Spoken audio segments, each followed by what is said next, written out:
Get a roll call, please. Mr. Bellafiore? Here. Mr. Biondo? Here. Mr. DiGiulio? Mr. Giacolone? Mrs. Paletti? Here. Mr. Epsteimer? Here. Mrs. Scott? Here. Quorum has been established. Will all please rise for the pledge to Flag County.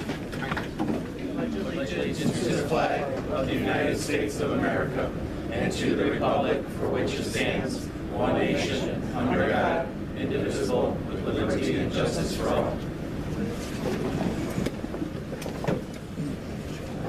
The mission of Norridge School District East is inspiring educational excellence in a nurturing environment. Public participation. Here, grab the list.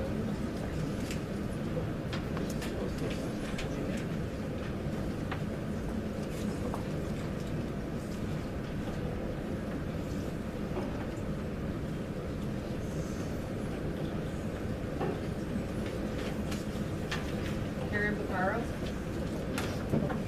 Okay, this is a point of clarification, if you saw what was printed in the Norridge News last week, is that my thoughts, well, what I said was misstated. It was not quoted, but it was misstated in the article.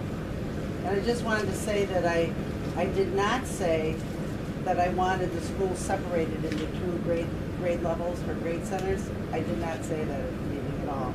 What I did say is that I wanted the board to do the right thing. I knew that they had a difficult task ahead of them. I wanted them to do what was best for the students by keeping the teachers and the programs intact. Teachers, in my opinion, are the most valuable in giving the students the tools that they need as they enter adult life. I only have good thoughts about past and present teachers at the school. So, and then that's my clarification. Then I read what Mr. Mora had in the article, and I really don't quite understand this, and I don't know if he's here or not.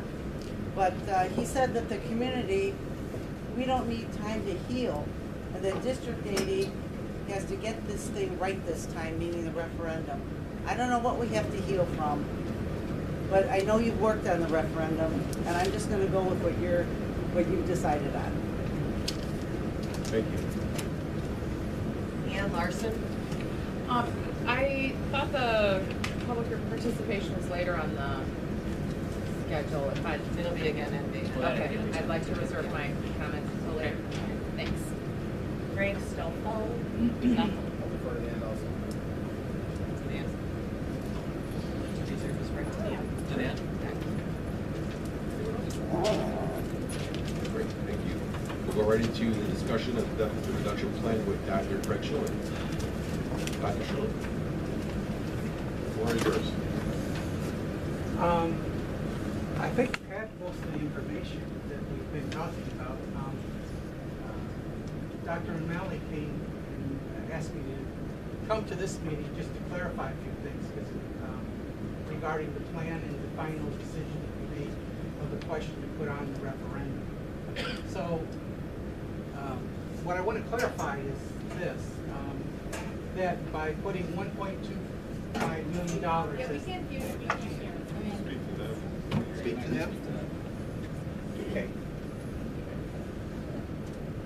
With the selection of the referendum question being $1,250,000, that is insufficient amount to balance the budget.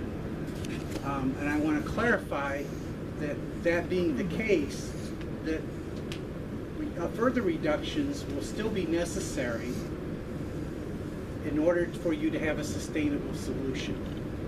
So in other words, if the referendum passes, you'll still have to make reductions to have a sustainable solution for the next 6 to 8 years. Okay? Does anybody have any questions on that? Okay. If it does not pass, then the plan that we had all put together when there were 5 different options was, from the Deficit Reduction Committee, was that $750,000 in reductions be made this year. And then you have 2 choices. You can either in March of next year put a question back on for $1.25 million, which basically is the opposite of what, if it passes, And if that passes, then you've solved your problem. If not, then that amount of money will have to be reduced or gradually reduced over that period in order for you to balance the budget, or until you have a successful referendum.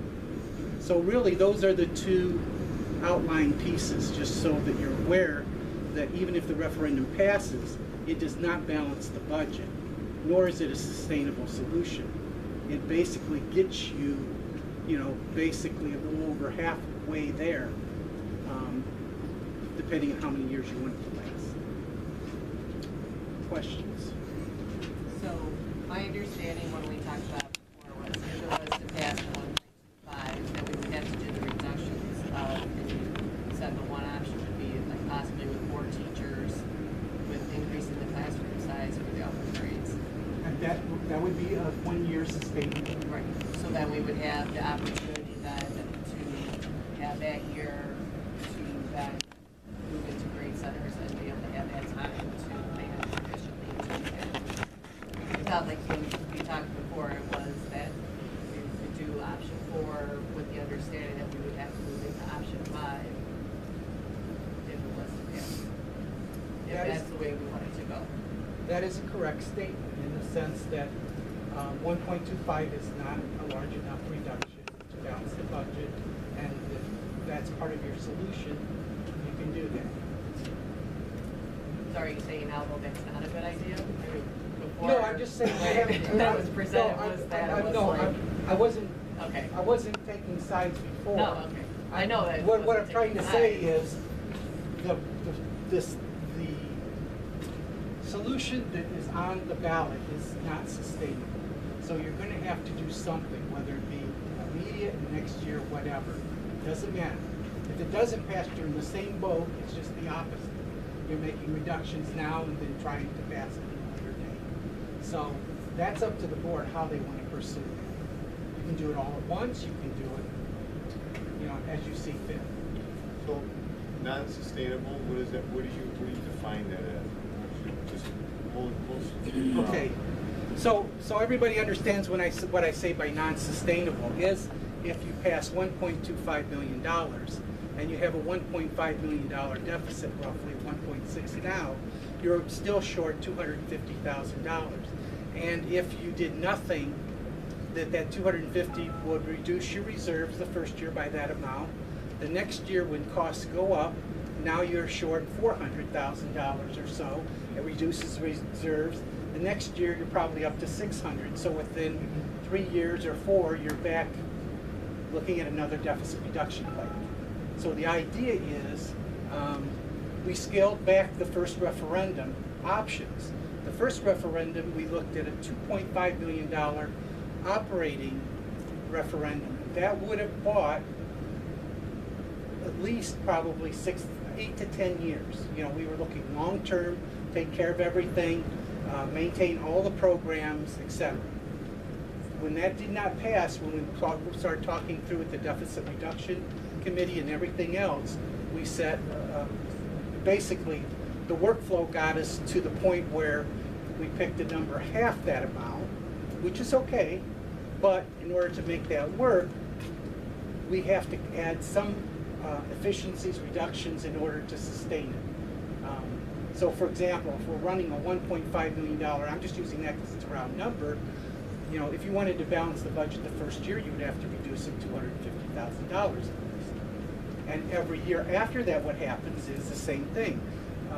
If all your costs are going up by about $200,000 a year, you would just have to keep cutting. If you do it that way, that's not really a good way to do it because it's going to cost you more in programs and teachers, because if you can make reductions earlier, there's this compounding effect, so you actually save something over a long period of time. Does that make sense? I mean, ultimately, the board has to decide which way it wants to go, but either way, it's dollars and cents. I mean, it's just how it works out. Your costs are going up. You may get a little benefit from the CPI inflation, but that means that your vendors are going to turn around and ask for more money too. So it's a catch-22. just to clarify, just to make sure that I'm fully understanding this. If the referendum passes and we make $250,000 in cuts next year, we will be working on a balanced budget. Close to, yeah. As close to as humanly possible at this particular moment. And that then would allow us a year to come up with whether the plan be to move to grade centers or something else for the following year, because then we would be saving that additional, I think it's 700,000 or what, I don't know what the difference is for the following year, what the cut would be, what the difference would be for. 400,000 is what you said? The following year? Correct, 18, 19. Well, the following year, if you move to grade centers, it's an additional savings of about, if I remember correctly, about $250,000. So you would be at a total of about 1.7. And once again, we would be working. And you still would have to do something else, because at some point, to make it last, I mean, Correct. if you did nothing else, it's only going to last, let's say, 4 to 6 instead of 6 to 8, okay? So it's, I mean, what you're doing is trying to find a balanced budget so you don't reduce reserves and have to go into a deficit reduction plan again. So it's more of a money issue than it is a timing issue, you know? Any other questions? Just to clarify on that statement, if the referendum passes, Yes. to balance the budget, we would have to reduce the balance or reduce the program to find efficiencies for 250,000, give or take. Yes. Okay. The second year, what happened the second year? You have to cut again By how much?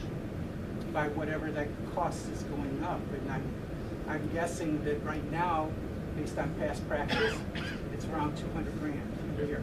And then year 3, what do you have to do? You do another 200, And then year 4, another 200. and then when are we back into the same? You know, when you ran the numbers, when do we come back into the same position that we're in again today? If you keep cutting, Yes. that's sustainable, but you will hate the way your programs look.